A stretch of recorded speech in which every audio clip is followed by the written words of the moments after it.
Happy Friday, everybody. Zach Strief and Deuce McAllister here live from the Ochsner Sports Performance Center here on Tom Benson Drive. And Saints just finished up their practice today. Deuce and I got exactly what it was we said yesterday. We were looking for a little bit more action, saw a substantial amount of team practice today.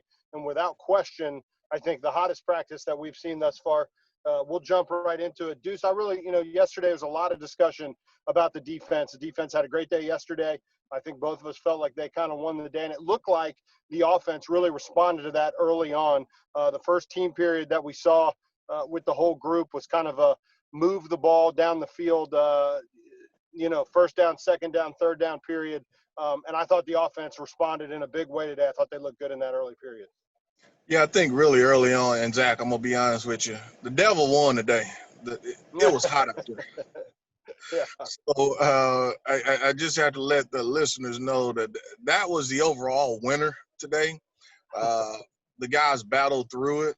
And offensively, I thought really early on that they won as far as they got whatever they wanted, whether it was to Michael Thomas, whether it was to Emmanuel Sanders, Jared Cook, Alvin Kamara. They really got whatever they wanted from an offensive standpoint. But as the day wore on, I thought the defense really took over, and whether that was fatigue or, the Saints have been rotating really the tackles, the tandem tackles, Ryan and Armstead, they'll get a certain amount of reps. Also of note, what was interesting, Jameis Winston really had all of the twos and the threes because Taysom Hill was not available today, and I think we'll hear something later from Sean about that. I don't think it's anything to worry about or concern, but Jameis got probably the most work that he's gotten as far as reps because it was only he and Drew Brees at quarterback.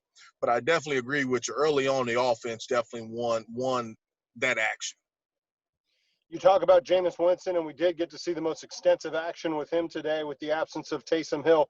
And I think what you're seeing a lot with Jameis is a guy who's new to the system, a bunch of new receivers, a lot of guys that haven't been in the system for a long time because everything was just a little bit off today. Every ball seemed a little bit off the mark, or the routes are a little bit off the mark. And that's to be expected this early in camp. Listen, this is the fourth day in pads, and we saw a lot of that, and it was kind of culminated at the end there. I think the last two plays we saw was a pick six by P.J. Williams, which he followed up with about a 25-yard completion to Benny Fowler. So there's good and bad in there, but we saw a little bit of just the lack of time on task from Jameis Winston. Yeah, and I think, that's really the thing that you want to kind of hammer down with him. Look, it's not normal receivers like you talked about that he is throwing to. The routes every day are a little bit different just because there is an insulation with them. There was one pass that he had to Jared Cook, and he's got to understand and know it was like a 10-yard out, but that ball, it's a little bit late, and so that allowed the defender to get involved. The same thing with Tommy Stevens, the one that 26 was able to PJ was able to pick off.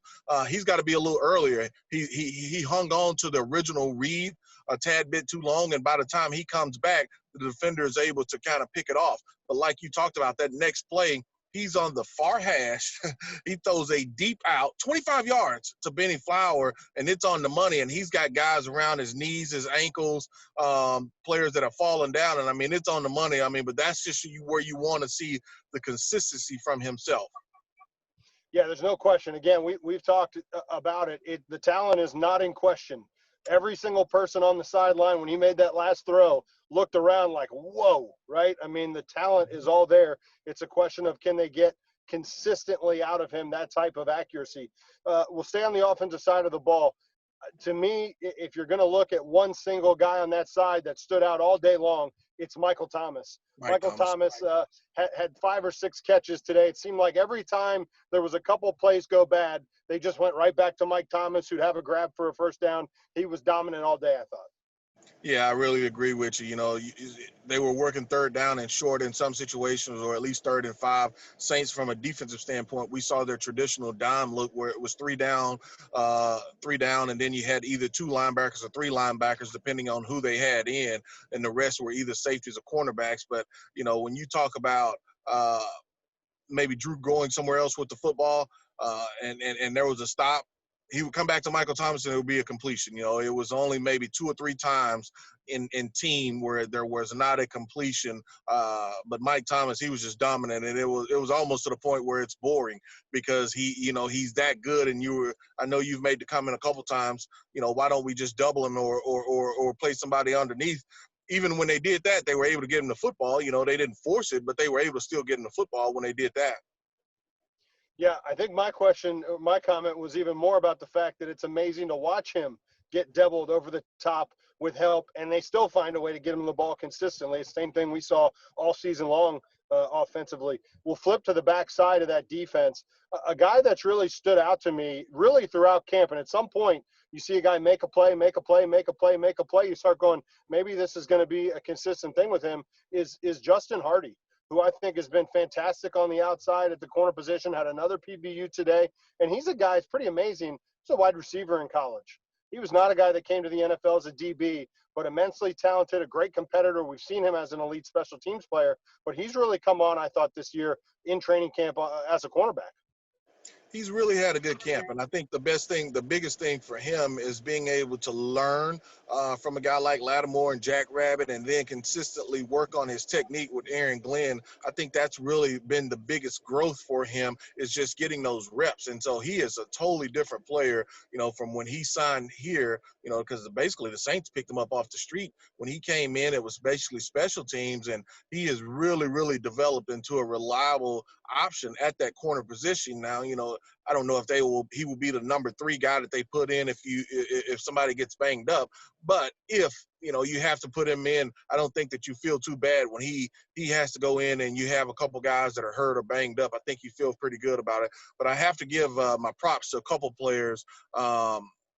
Jack Rabbit had a heck of a practice today.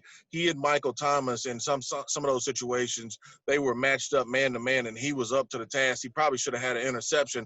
I don't think it was Michael Thomas. Matter of fact, I know it wasn't. It was Emmanuel Sanders, and it was a curl route, and he fought through, and he should have came up with the interception. There was another time or two that he was all over it. He knocked the ball out of Emmanuel Butler on a deep out. So he was all over the field. And, the one thing that I wanted Chauncey Gardner to do was compete. Look, he still, some receivers still had some catches on him, but he competed today. He should have came up with an interception. Drew was trying to hit Troutman up the middle, and he just undercut it. And that's one thing that Troutman has to learn is, hey, look, I have to at least either be big with my body, and I can't let guys come around me, or I have to come back to the football. And so I thought Chauncey Gardner competed a lot better today, and he didn't let catches, just easy catches, let guys be able to catch it and then try to tackle them. He competed and broke those passes up completely.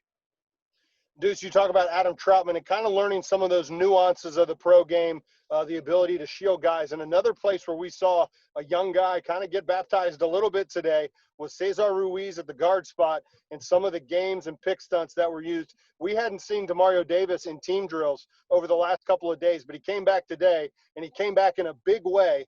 A couple of sacks we saw out of Demario with some good games. And again, just something that they have not had any time to work on yet. And I think when you look at a young player, you're talking about these nuanced things, these parts of the game that aren't, it's not basic fundamentals. It's football 306. You're getting into more complicated stuff.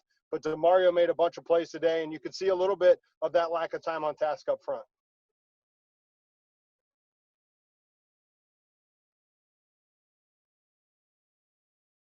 Look, and they just picked him. It was a clean pick, and you really could have probably said Demario had 2 sacks. I know Cam Jordan got back there one time as well, but that's one thing that he's going to learn. The Saints ran a jam or a barrel look a couple times, and they like to use their linebackers to be able to come in and quickly move and kind of hold and shield, and he just never got off. He never got off of him, but that was the first time really we've seen them use that look. So it's something that he's got to know that this is what to expect.